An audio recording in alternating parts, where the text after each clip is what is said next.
안녕하세요. 뼈 때리는 동공부입니다. 오늘은 재미있는 기사가 있어서 소개시켜 드리고자 영상을 준비했습니다. 40대 월 468만원 벌어 생활비 교육비의 73%를 쓴다라는 내용이고요. 연합뉴스에서 보도한 자료고요. 금일 오전에 발표를 했습니다. 그래가지고 하나은행에서 만든 자료인데 대한민국 40대가 사는 법이라는 보고서입니다. 그래서 이제 아무래도 급여에 관한 이야기인 것 같은데요. 제가 최근에도 급여에 관련된 영상을 몇 개 올려서 많은 분들이 시청을 해주셨는데 그거에 관련해서 조금 괴리되는, 좀 상반되는 내용들이 조금 있는 것 같아서 설명을 드리려고 합니다. 우선 여기서 보시면 대도시에 사는 40대 소득자, 전체 40대가 아니라 대도시에 한해서 이 통계를 낸 것 같고요. 그리고 월 평균 468만원, 세후 468만원을 번다고 합니다. 엄청난 금액이죠. 저희가 얼마 전에 말씀드린 자료에서는 이 국세청의 통계청에서 이제 보도한 자료인데요. 여기서는 40대 평균 급여가 여기 보시면 남자는 442만원, 여자는 286만원입니다. 이건 세전 금액이고요. 그런데 여기서는 평균적으로 남녀 구별 없이 평균적으로 468만원이라니까 세후가 뭐 100만원 이상 차이가 나는 거죠, 사실적으로는. 그래가지고 왜 그런지 봤더니 이제 서울과 4대 광역시, 대전, 대구, 부산, 광주에 거주하는 40대 소득자를 1,000명을 대상으로 이제 설문지를 작성했다고 합니다. 그래가지고 좀 이런 차이가 있는 것 같고요. 아무래도 이제 좀 중소기업보다는 대기업이나 중견기업들이 많이 포함되어 있다고 개인적으로 생각은 됩니다. 그렇지만 이게 뭐 터무니없이 많은 금액은 아니라고 생각은 되고요.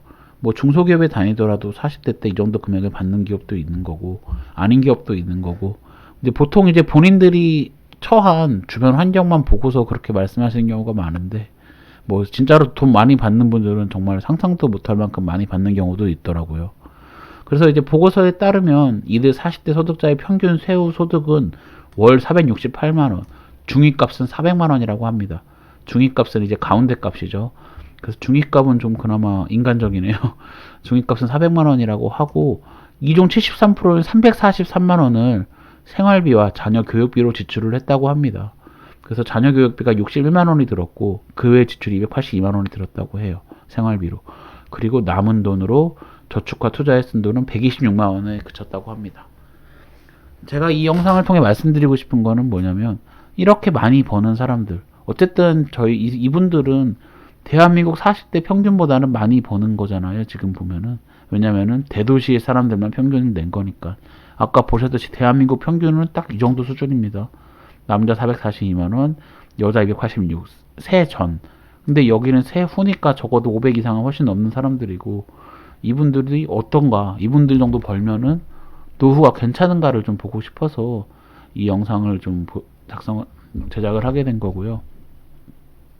여기 보시면은 126만원을 이제 저축을 하고서 노후를 위해 준비한다는 건데, 많은 금액인가는 잘 모르겠습니다. 사실 1년이라고 해봤자 뭐 2천만원이 채 안 되는 금액인데 1년에 2천만원을 모아도 10년이면 2억 원이고, 이제 뭐 30년을 가정한다고 일을 했다고 가정하면 6억 원 정도를 모아서 다 퇴직한다는 건데, 그게 아니지, 30년이 아니죠. 40대 이 정도 버는 거니까 뭐 많이 적은 금액을 벌겠죠. 아무래도 모을 수 있겠죠.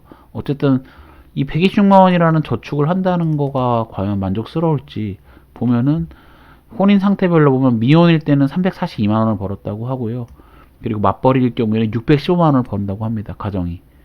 그리고 외벌이일 때는 월 430만 원을 벌었다고 합니다. 그래서 맞벌이 가구가 615만 원을 평균적으로 번다고 하네요. 그래가지고 40대의 소득자 65%는 현재 소득이 생활비와 재테크 등을 하기에 부족하다고 평가했다고 합니다. 그래가지고 여기 표를 보면 현재 소득은 충분한가 해서 부족하거나 매우 부족하가 65%예요. 그러니까 매우 충분하다는 정말 1%죠. 충분하다 6%고. 그러니까 지금 보면은 상당수가 만족을 못 한다는 겁니다. 이렇게 이렇게 470만 원이나 버는 사람들도, 468만 원이나 버는 사람도 만족을 못 한다고 합니다. 그리고 향후 10년 뒤엔 어떨까? 39%는 앞으로 증가한다고 했지만 30%는 감소한다고 생각을 했다고 합니다. 불안한 거죠, 미래가. 물론 이제 뭐 공기업이나 공공기관이나 아니면 공무원 이런 분들은 좀 노후가 이제 보장되어 있기 때문에 임금 상승이 당연한 것처럼 되겠지만 사기업 분들은 안 그러죠. 중간에 뭐 잘리기라도 한다면 더 고생하는 곳에 가서 더 낮은 급여를 받을 수도 있는 거죠. 그런 불안감이 있는 겁니다. 지금 대기업 다니고 잘 살다가도 뭐 중소기업 하청업체 이런 데로 가가지고 더 고생은 고생대로 하고 더 못한 급여를 받을 수도 있는 거예요.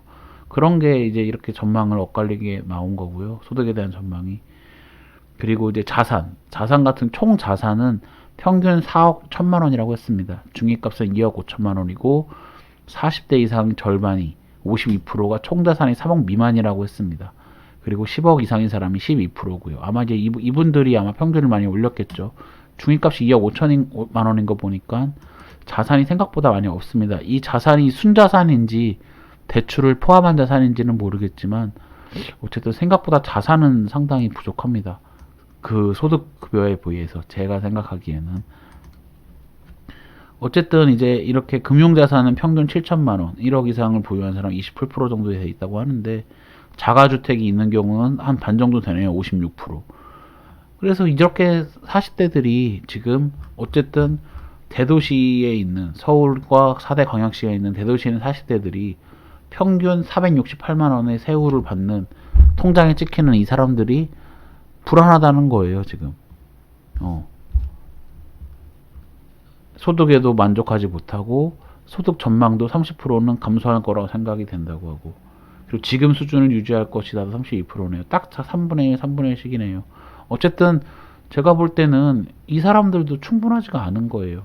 그래서 제가 전 영상에서도 말씀드렸듯이 월급만으로 의존하기에는 정말 지금 시대가 많이 과거랑 너무나도 다른 것 같습니다. 제가 뭐 나이 많은 사람은 아니지만 그래도 40대의 한 대한민국 직장인으로서 느끼기에는 정말 월급만으로는 정말 노답이라는 겁니다.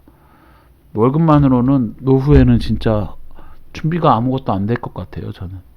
지금 생활비도 물가 자체도 비싸졌고 애들 교육비도 비싸져가지고 이 제 월급만으로도 사실 이 월급만으로는 뭐 저축을 한다는 거는 저는 정말 어려운 일인 것 같고요.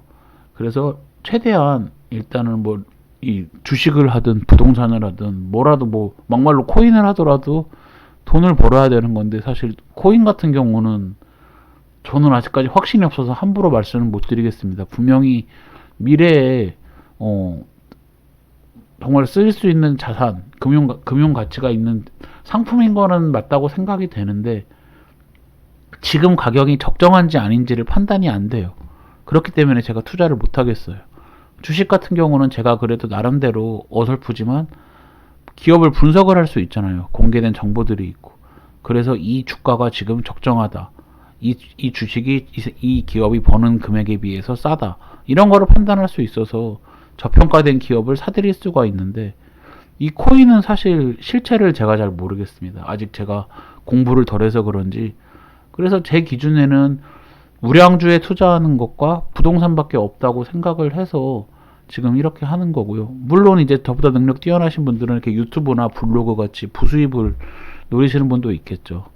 그런데 이 월급만으로는 이렇게 많이 버는 사람들도 이렇게 불안하다는 거예요. 그리고 많이 벌면 그만큼 많이 쓰게 되더라고요. 그래가지고 여기서도 단지 468만 원을 벌어도 저축은 100만 원대밖에 못 하잖아요. 126만 원밖에. 이 둘이 번다고 하더라도 이렇게 예를 들어 대기업 둘이 다녀가지고 월 1,000만 원 이상을 번다고 하더라도 이런 사람들이 몇 프로나 되겠습니까? 그리고 그 사람들이 과연 돈을 그렇게 많이 모을 수 있을까도 생각을 해봐야 돼요. 대기업에 다니는 사람들이 진짜 악착같이 모으면 모르겠지만 또 그 잘 사는 사람들 틈에서 직장 생활을 하면서 뭐 이렇게 말하면 그렇죠. 품위 유지비라는 것도 있잖아요. 어쨌든 소득이 높아지면 자연스레 좋은 차도 타고 싶고 뭐 좋은 가방도 들고 싶고 뭐 이럴 거 아닙니까? 먹는 것도 달라질 거고 어쨌든 뭐 어른들 말씀에 버는 만큼 쓴다 뭐 이런 말이 있는데 그 말이 맞는 것 같습니다. 저 같은 경우도 외벌이 할 때랑 지금 맞벌이 할 때랑 씀씀이 자체가 달라요. 많이 좀 돈에 대해서 무뎌져서 쓰게 되는 것도 있고 조금 확실히 많이 쓰는 것 같습니다. 외벌이일 때마다. 그만큼 회사를 가면서 드는 돈도 많이 들고요. 어쨌든 뭐 이거는 제 개인적인 생각이고 뭐 평범한 직장인으로서 그냥 제 주관적인 의견을 말씀드린 거니까 제가 말씀드리고 싶은 거는 이렇게 직장인들, 평범한 직장인들이 월급만으로는 정말 노후 준비가 힘들다는 겁니다. 그저 지금 회사에 충실하며 뭐 시간이 가는 줄 모르고 그냥 무의미하게 하루하루 지내시는 경우가 많아요. 저도 과거에 그랬으니까요. 그런데 조금은 정신을 차리셔야 되고 무언가를 하라고 말씀드리기 위해서 이렇게 영상을 제작한 거고요. 정말 부족한 내용이고 정말 모자란 사람이지만 그냥 제가 느낀 주관적인 생각을 말씀드렸습니다. 앞으로도 이 급여에 대한 뭐 자료가 있다면은 영상을 통해 소개를 시켜 드릴 거고요. 그거에 대한 저의 생각도 말씀드리도록 하겠습니다. 영상을 좀 자주 올리고 싶은데 저도 직장 다니면서 주말에는 육아하면서 참 그렇게 하니까 영상을 자주 올리지를 못하는데요. 그래도 부족한 영상인데 끝까지 봐주셔서 진심으로 감사드리고요. 이만 마치도록 하겠습니다. 부족한 영상 시청해주셔서 감사합니다. 감사합니다.